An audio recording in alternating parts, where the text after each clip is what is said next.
வாழ்க வளமுடன். ஹாய் சகோஸ், இதயம் மீட்டும் மெல்லிசை போல உங்கள் மனதை மயக்கப் போகும் எழுத்தாளர் தீபா பாபு அவர்களின் கற்பனை சிதறல்களுக்குள் நம் பயணத்தை தொடங்கலாமா? அத்தியாயம் 37. தனக்குள் எதையோ எண்ணி கீழுதட்டை கடித்து சிரித்தபடி புடவை மடிப்பை எடுத்திருந்தவளை பின்னிருந்து அணைத்தான் அருண்மொழி. முகமெங்கும் அழகிய பூரிப்பு மலர்ந்திட பக்கவாட்டில் திரும்பி, வெரி குட் மார்னிங் டாக்டர் என்றாள் நதியா பெரும் உற்சாகத்துடன். ஆரம்பிச்சிட்டாடா, எத்தனை தடவை சொல்லியும் ஒன்ன என்று அவளை வேகமாக தன்னை நோக்கி திருப்ப அதைவிட விரைவாக அவன் மார்பில் புதைந்து கொண்டாள் அவள். ப்ளீஸ் ப்ளீஸ், இன்னைக்கு ஒரு நாள் டைம் கொடுங்க, எப்படியாச்சும் வேற பேர்ல ஃபிக்ஸ் ஆகிக்கிறேன். சரி, பொழைச்சு போ, இன்னும் ஒரு சான்ஸ் கொடுக்குறேன் என்றவன், என்ன இவ்வளோ சீக்கிரம் எழுந்து குளிச்சுட்ட என்று விவரம் கேட்டான்.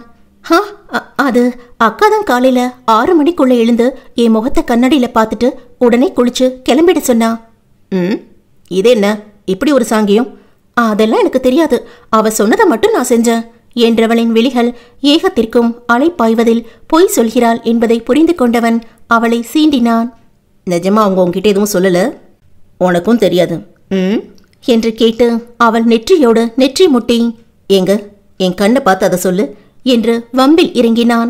பிராமிஸா, அக்கா எதுவும் சொல்லல என்று அவள் உறுதியாக மறுத்து தலையசைக்க இவன் கேள்வியை மாற்றி போட்டான். ஓகே, அப்ப நீ கண்டுபிடிச்சத சொல்லு. என்ன, விளையாடாதீங்க, நகருங்க என்று அவனை விலக்கி தள்ளினாள். அதை அனுமதிக்காதவன், உனக்கு தெரியும்னு எனக்கு நல்லா தெரியும், சொல்லு என்று இன்னும் நெருக்கினான். ஏன் இப்படி படுத்துறீங்க டாக்டர் என்றவளின் இதழ்களில் டாக்டர் என்று சொன்னதற்கு தண்டனையாக ஒரு முத்தத்தை அழுந்த பதித்துவிட்டே மீண்டும் அதை கேட்க முயன்றான். பட்டென்று தன் உள்ளங்கை கொண்டு அவன் வாயை அடைத்தவள் முறைப்புடன், சரியான தேஞ்ச ரெக்கார்டு, திரும்பவும் அதை கேட்டு வைக்காதீங்க என்று பற்களை கடித்தாள். அப்ப சொல்லு என்றான் கள்ள சிரிப்புடன்.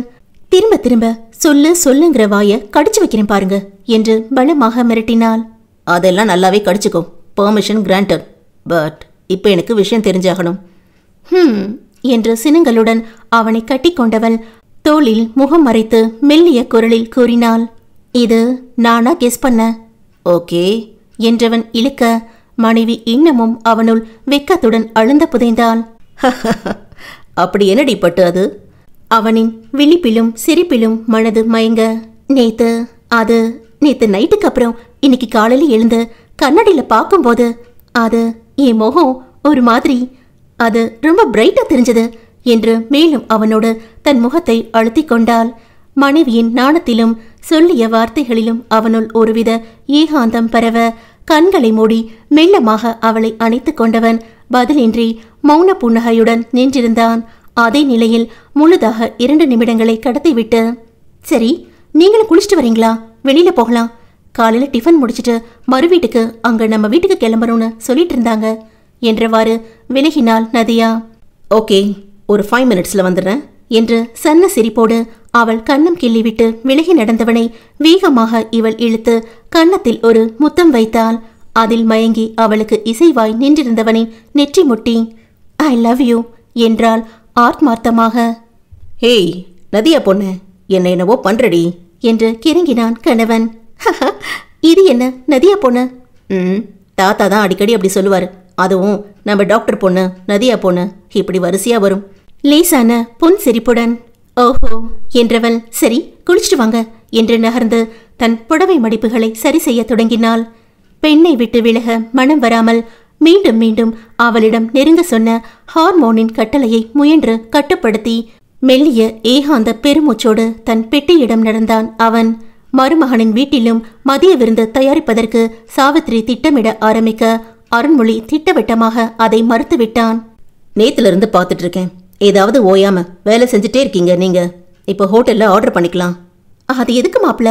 இருக்கிறதே நம்ம 6 பேர் தானே, பெரிய கூட்டத்துக்கா சமைக்க போறேன், நம்ம வீட்டு ஆளுங்களுக்கு செய்யறதுக்கு போய் வெளியில வாங்கிக்கிட்டு என்று அவரும் ஆட்சேபம் தெரிவித்தார்.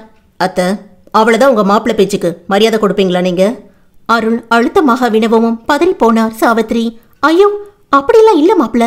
அப்ப அமைதியா நான் சொல்றதை மட்டும் செய்யுங்க. உங்க பொண்ணோட திங்ஸ் எல்லாம் எங்க ரூம்ல அடுக்கி வைக்கிறதுக்கு அவளுக்கு ஹெல்ப் பண்ணுங்க என்று தன் அலைபேசியோடு நகர்ந்து விட்டான். மாமியாரின் பதற்றத்தை ரகசிய சிரிப்போடு கவனித்தபடி அவன் சென்றதை மற்றவர்கள்தான் பார்த்திருந்தனரே தவிர தன் படபடப்பில் இருந்தவர் கவனிக்க தவறினார்.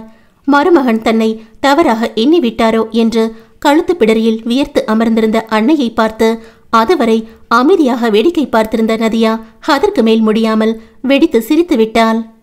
அவர் அழாத குறையாக, இப்ப எதுக்கடி நீ சிரிக்கிற?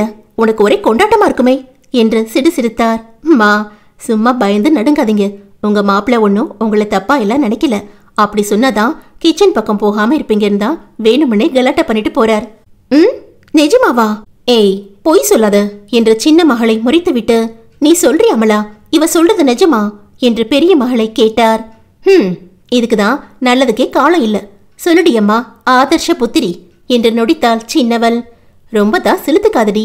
உன் வாழுத்தனத்தை தாண்டி அவங்களால உறுதியா நம்ப முடிய மாட்டேங்குது என தங்கையின் தலையில் செல்ல கொட்டு வைத்துவிட்டு, உண்மைதாமா, அவர் சிரிச்சிட்டு போனதை நாங்க எல்லாருமே பார்த்தோம் என்று அவரை தேற்றினாள்.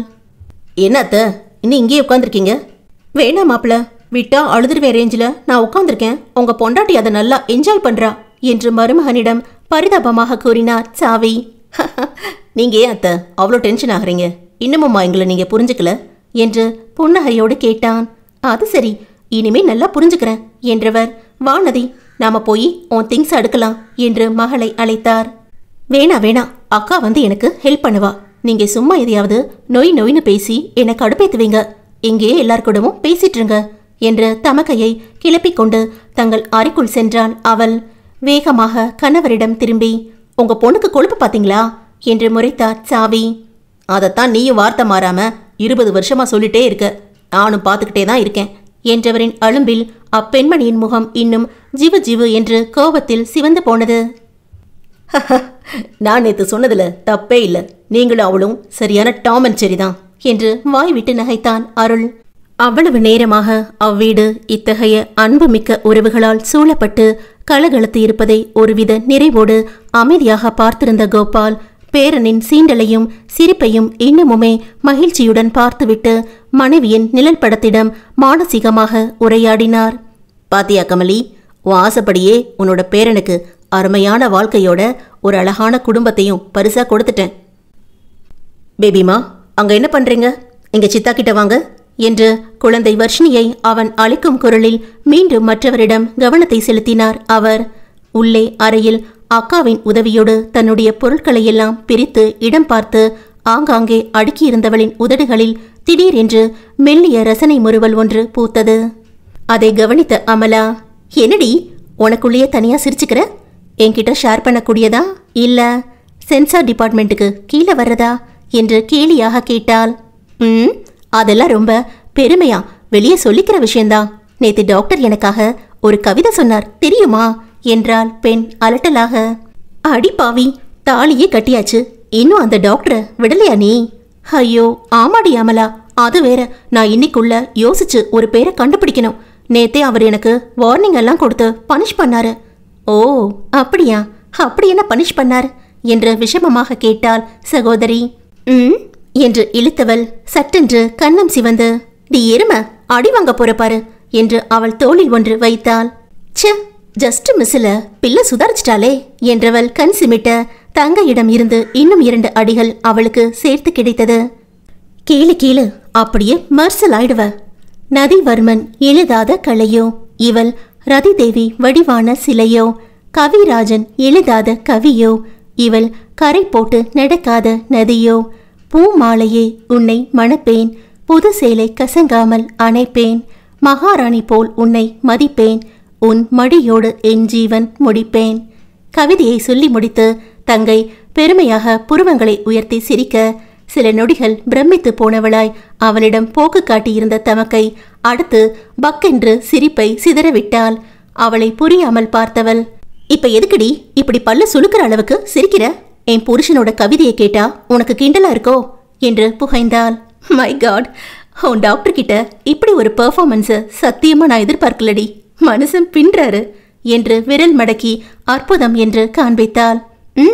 அது அப்படி ஒத்துக்கோ என்று அலட்டினாள் சின்னவள். அவளை கண்கள் மின்ன பார்த்தவள், சரி இந்த காதல் வரியெல்லாம் உனக்காகவே அவரு தனியா யோசிச்சு சொன்னாரா என்று ராகமாக கேட்டாள். ஆமா, அதுவும் கொஞ்ச நேரம் என் முகத்தையே பார்த்திருந்துட்டு தான் சொன்னார் என்றாள் லேசான வெக்கத்துடன். அட பாருடா என்றவள், என் தங்க பிள்ளை மேல என்னோட கண்ணே பட்டுடும் போல இருக்கு என்று அவள் கண்ணம் வலித்து நெட்டி முறித்தாள்.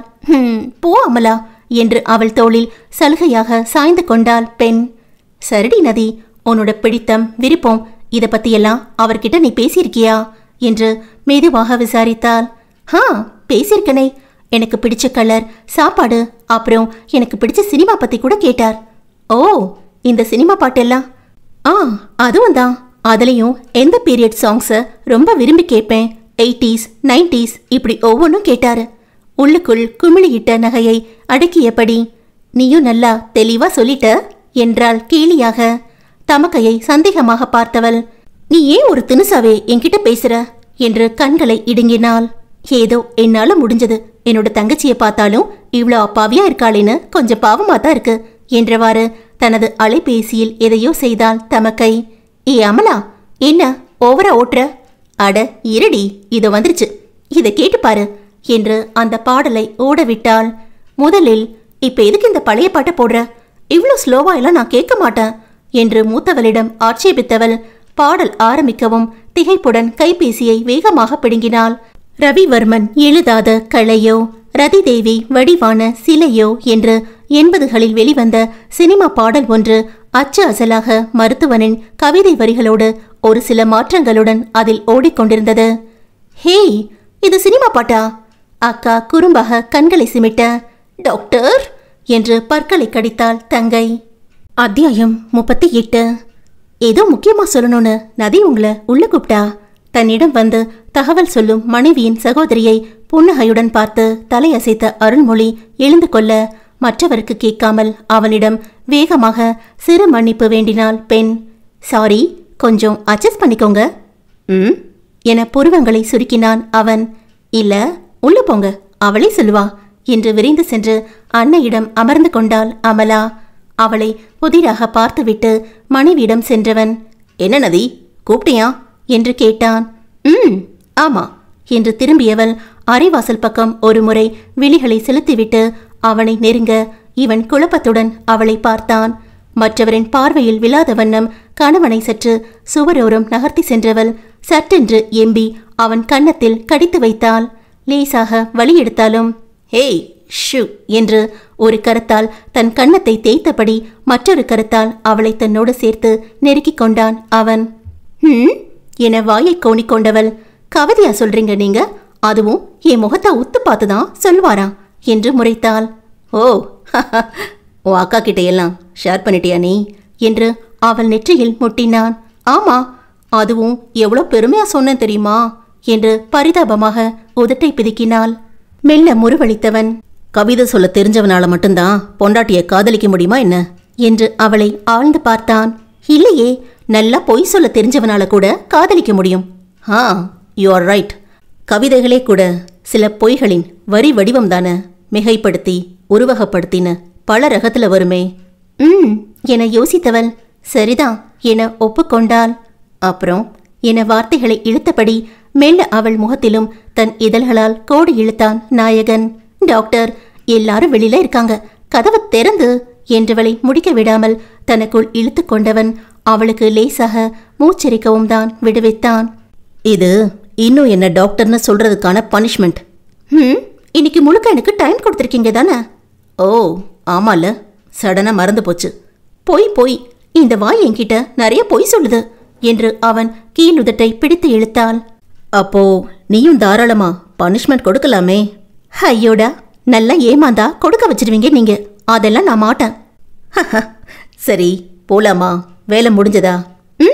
இங்க பாருங்க, ஓகே தானே என்று தான் அடுக்கி வைத்திருந்த இடங்களை அவனிடம் காண்பித்து அவனுடைய மெச்சுதலான பார்வையை பரிசாக பெற்றுக்கொண்டு வெளியேறினாள். அன்று இரவு தேன் நிலவுக்கு என்று இருவரும் 4 நாட்கள் இந்தோனேஷியாவில் உள்ள பாலித்தீவுக்கு கிளம்புவதாக திட்டமிட்டிருக்க கோபாலை நதியாவின் வீட்டில் அவள் பெற்றோரின் பொறுப்பில் விட்டு செல்வதாக ஏற்பாடு.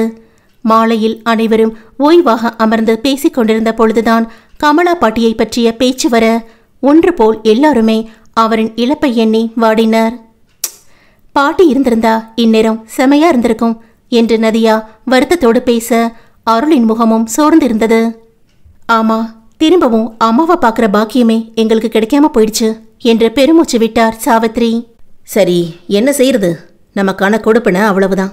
அவளும் தன்னோட பேரனுக்கு கல்யாணம் செஞ்சு வச்சு கொல்லு பேர பிள்ளைகளோட வாழ்க்கையை கழிக்கணும்னு ரொம்ப ஆசைப்பட்டாதான். காலத்தோட கணக்கீடுல எல்லாம் மொத்தமா மாறி போச்சு. அலுப்போடு கூறியவர், என்ன வர்மா, மணி 7 போகுது. இன்னும் 1 மணி நேரத்துல கிளம்புனா தானே ஹோட்டல்ல சாப்பிட்டு நீங்க ஏர்போர்ட் போக சரியா இருக்கும் என்று பேரனிடம் விசாரித்தார். ஆமா தாத்தா, ஒரு 8 மணிக்கு ஷார்ப்பா கிளம்பிடலாம். பாப்பா, உன்னோட திங்ஸ் எல்லாம் ஏற்கனவே பேக் பண்ணி வச்சத ஒரு முறை சரி பார்த்துட்டியா? மாத்திரை மருந்து எல்லாம்? சாவித்ரி மகளிடம் விசாரிக்க, மதியம் நானும் ஒரு தடவை எல்லாம் சரி பார்த்துட்டேன் அத்தை, ஒன்னும் ஒரி பண்ணிக்காதீங்க என்றான் மருமகன் மென்னகையுடன். அதுக்கு இல்ல மாப்ள, சும்மா ஒண்ணு இல்லாத விஷயத்துக்கெல்லாம் டென்ஷன்ல தவிக்க வச்சிடக்கூடாதுன்னு சொன்ன. 2 பேரும் அங்க ஜாக்கிரதையா சந்தோஷமா சுத்தி பார்த்துட்டு வாங்க. அவரிடம் மௌன புன்னகையுடன் தலையசைத்தவனிடம் வேகமாக வந்த வர்ஷினி, சித்தா, பாப்பா ஊருக்கு என்று கேள்வி எழுப்பினாள். பாப்பாவையும் கூட்டிட்டு போகலாமா? இன்னும் கொஞ்சம் குட்டி பிள்ளை வளர்ந்த பின்னாடி அடுத்த முறை கண்டிப்பா போகலாம் என்று அவளை தூக்கி தன் மடியில் அமர்த்தினான். தன் முதுகோடு ஒன்று இருந்து வயிற்றில் கை போட்டு அணைத்து படுத்திருந்தவனை விலக்கிவிட மனம் இல்லாமல் சிறிது நேரம் அப்படியே அசையாது கிடந்தாள் நதியா. அன்று விடியற்காலையில்தான் தேன் நிலவு முடிந்து இருவரும் வீடு திரும்பி இருந்தனர். மறுநாள் அருண்மொழியின் வீட்டில் இருந்துதான் நேராக கிளம்பி வரவேற்பு நடக்க இருக்கிற நட்சத்திர ஹோட்டலுக்கு இருவரும் கோபாலுடன் கிளம்பி செல்ல வேண்டும். நதியாவின் வீடு உறவினர்கள் கூட்டத்தால் நிறைந்திருந்ததால் அங்கே செல்வதற்கு அவன் சங்கடப்படவும் அவர்களும் அவனை வற்புறுத்தாமல் விட்டுவிட்டனர். பெரியவரும் காலை உணவை முடித்து கிளம்பி இங்கே வந்து விடுவார். அருள் சற்று நெகிழ்ந்து விலகி படுக்கவும் இவள் மெல்ல அசைந்து நேராக படுத்தாள். அவளை சட்டென்று தன் அணைப்பில் இழுத்துக்கொண்டு, எழுந்து போகாத, என் கூடவே இரு என்று மலைப்பாம்பு என தன் கைகளால் பெண்ணவளை சுற்றி வளைத்தான் அவன். நான் எங்க எழுந்த, கொஞ்சம் திரும்பி படுத்தேன், அவ்வளவுதான். ஓ என்றவன் அவள் கழுத்தடியில் முகம் புதைத்து திருப்தியாக உறக்கத்தை தொடர்ந்தான். அவளையும் அறியாது அவன் சிகையை மென்மையாக கோதி கொடுத்தபடி, மணி 10 இன்னும் பசிக்கலையா என்று மெதுவாக கேட்டாள். ஒரு 10 நிமிஷம் என்ற முனங்களை பதிலாக கிடைத்தது. கடந்த 4 நாட்களில் அவனுடன் தனிமையில் இருந்த பொழுதுகளில் அவள் கண்டறிந்த விஷயம் உள்ளுக்குள் லேசான குழப்பத்தை கொடுத்தது. மனைவி என்கிற நெருக்கத்தை தாண்டி அவன் தன்னிடம் எதையோ எதிர்பார்ப்பது புரிந்தும் புரியாமலும் தெளிவில்லாத கண்ணாமூச்சி ஆட்டமாக தொடர்ந்தது. என் நேரமும் இவளை ஒட்டிக்கொண்டே இருக்க விரும்புவதும் தான் அவனது கைகளுக்குள் இருக்கிறோமா அல்லது அவன் தனது கைகளுக்குள் இருக்கிறானா என சில முறை நாயகியை குழப்பியும் இருக்கிறான் நாயகன். இதோ இப்பொழுதும் அப்படித்தான். இவளை சுற்றி அவன் கரங்கள் வளைத்து அணைத்து பிடித்து இருக்கிறதே தவிர ஆடவன்தான் பெண்ணின் அணைப்புக்குள் முழுதாய் புதைந்து கிடக்கிறான். அப்படியே ஒரு குழந்தை தன் தாயை கட்டிக்கொண்டு சுகமாக உறங்கி கிடக்குமே, அது மாதிரிதான் இருக்கிறான் மருத்துவன். மெல்ல இதழ்கள் புன்னகையில் விரிய குனிந்து அவன் உச்சியில் ஆசையாக முத்தமிட்டாள். அதில் கலைந்தவன் அவளை விட்டு நகர்ந்து நேராக படுத்துக்கொள்ள இது அவளுக்கான அழைப்பு என்பது இந்த 2 நாட்களில் பெண்ணிற்கு நன்றாக புரிய ஆரம்பித்திருந்தது. சற்றே கணவனை நெருங்கியவள் அவன் நெற்றியில் மிருதுவாக முத்தமிட அவனது முகத்தில் மெல்லிய வெளிச்சம் பரவியது. திரும்பி வலதுபுற கன்னத்தை வாகாக காட்டிட அங்கேயும் ஒரு முத்தத்தை பதித்து அவன் இதழ்களில் மந்தகாச புன்னகையை பரவ செய்தவள் பின் தானாக மறு கன்னத்திலும் முத்தமிட்டாள். அவளை தன் மீது இழுத்து முகத்தோடு முகம் சேர்த்து கொண்டவன், today is a blessed day for me என்று கரகரப்பாக முணங்கினான். அப்ப எனக்கும் விஷ் பண்ணுங்க என்று கட்டளை பிறப்பித்தாள். ஹாவ் a blessed day என்று வாழ்த்தி மனைவியின் இதழ்களில் ஆழ்ந்து முத்தெடுத்தான். வலிக்குது என்று சினுங்கினாள் அவள். கொஞ்சம் பொறுத்து கோடிப்பட்டும், ஆசை அளவு மீறி போகும்போது லேசா உணர்ச்சி வசப்படுறேன். அப்ப நானும் அப்படி செய்வேன் என்று பெண் வீம்பாக கூற, always welcome dear, I am waiting என்று பெண்ணின் கன்னத்தில் உதடு பதித்தான். ஓகே, எழுந்திருக்கலாம், எனக்கு பசிக்குது. ஷிட் என அவசரமாக எழுந்தவன், நதி, நான் என்ன மறந்திருக்கும் போது நீ தான் சரியா ஞாபகப்படுத்தணும். ரொம்ப டவுனா ஃபீல் பண்றியா? ஸ்வீட் ஏதாவது எடுத்துட்டு வரட்டுமா என பரபரப்புடன் வினவினான். மை காட் டாக்டர், எனக்கு கொஞ்சம் பசிக்குது, அவ்வளவுதான். இதுக்கு நீங்க இவ்ளோ டென்ஷன் ஆக தேவையில்லை என்று முறைத்தாள். என்றவன், மறுபடியும் மருந்து டாக்டர் சொல்ற நீ என்று அவளை பக்கத்தில் இழுத்தான். இங்க பாருங்க அமர், நான் ரொம்பவே ரசிச்சு உங்களை கூப்பிட்ட பேர் அது.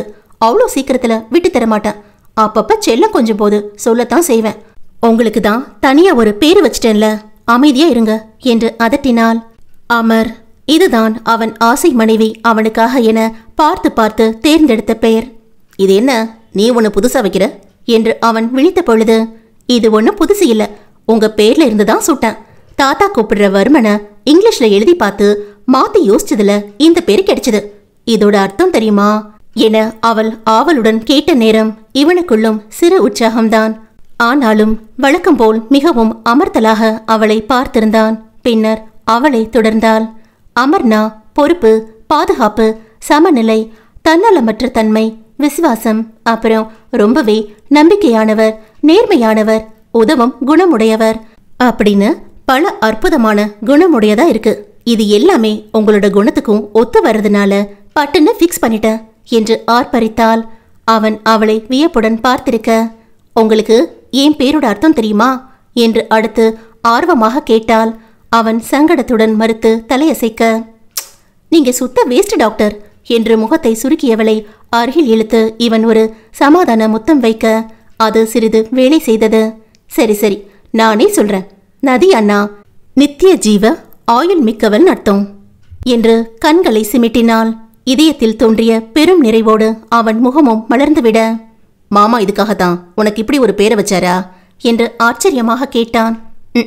நினைப்புதான். அவர் தீவிர நதியா ஃபேன். அவங்க மேல இருந்த கிரஷ்ல இந்த பேர் வச்சிட்டாங்க. அதோட அப்ப எல்லாம் இப்படி பேரோட அர்த்தங்களை நம்மால சுலபமா தெரிஞ்சுக்க முடியாதே என்று உதடு பிதுக்கினாள். இன்னும் உள்ள என்ன பண்றீங்க? மறுபடியும் தூங்கிட்டீங்களா? அவசரத்துக்கு சத்துமாவு கஞ்சி ரெடி பண்ணிட்டேன், வந்து குடிங்க. அடுத்து டிஃபன் ரெடி பண்ணிக்கலாம் என்று மனைவி உறக்க அழைக்கவும் தான் தன் நினைவு கழிந்து வேகமாக எழுந்து அவளிடம் சென்றான் கணவன். மறுநாள் திருமண வரவேற்புக்கு என இருவரும் தயாராகி கோபாலையும் அழைத்து கொண்டு அந்த உயர்தர நட்சத்திர விடுதிக்கு சென்றனர். அவர்களுடன் நதியாவிற்கு என நியமித்திருந்த அழகுக்கலை நிபுணரும் உடன் இருந்தார். இடத்தை நெருங்க நெருங்க தாத்தாவிற்கும் பேரனுக்கும் உள்ளுக்குள் ஒருவித பதற்றம் தொற்றிக்கொண்டது. இருவரும் வெளியே அமைதியாக காண்பித்துக் கொள்ள முயற்சித்தாலும் அவர்களுக்குள் மூலம் பரபரப்பை அடக்கியாள முடியவில்லை. விழாநாயகன் என்பதால் தான் காரை எடுக்காமல் ஓட்டுநர் ஒருவரை நியமித்திருந்தான் அருள்மொழி. பின்னால் மனைவிக்கும் தாத்தாவிற்கும் இடையே அமர்ந்திருந்தவனின் பார்வை வெளியே சலனமின்றி வெறித்திருந்தாலும் இதயத்தினுள் பெரும் போராட்டத்தை சுமந்திருந்தது. இவர்கள் அங்கே சென்ற பொழுது நதியாவின் வீட்டினர் முன்னால் வந்து நின்று ஆர்வமாக வரவேற்று பேச முயன்று அவர்களுக்கு சின்ன முறுவலிப்பை தந்தவரின் விழிகள் லேசாக சுற்றுப்புறத்தை அலசியது. 5 நாட்கள் தங்கள் பெண்ணை பிரிந்திருந்த தவிப்பை அவளை சுற்றி நின்று கைப்பிடித்து தோளோடு அணைத்து நலம் விசாரித்து என அவர்கள் வெளிப்படுத்தி கொண்டிருக்க இவன் பார்வை அதை இறுக்கத்தோடு கவனித்தது. அவன் மனதில் ஒருவித வெறுமையும் வெறுப்பும் பொங்கி எழுந்த நேரம், சித்தா என்று அழைப்புடன் வேகமாக ஓடி வந்து அவன் கைப்பற்றிய சின்ன சிட்டு அவனை நீர்த்து போக செய்தாள். நட்புகள் எல்லாரும் மறக்காம நம்ம சேனலை சப்ஸ்கிரைப் பண்ணுங்க, கதையை கேளுங்க, லைக் பண்ணுங்க, கமெண்ட் பண்ணுங்க, பிடிச்சவங்க ஷேர் பண்ணுங்க. நன்றி.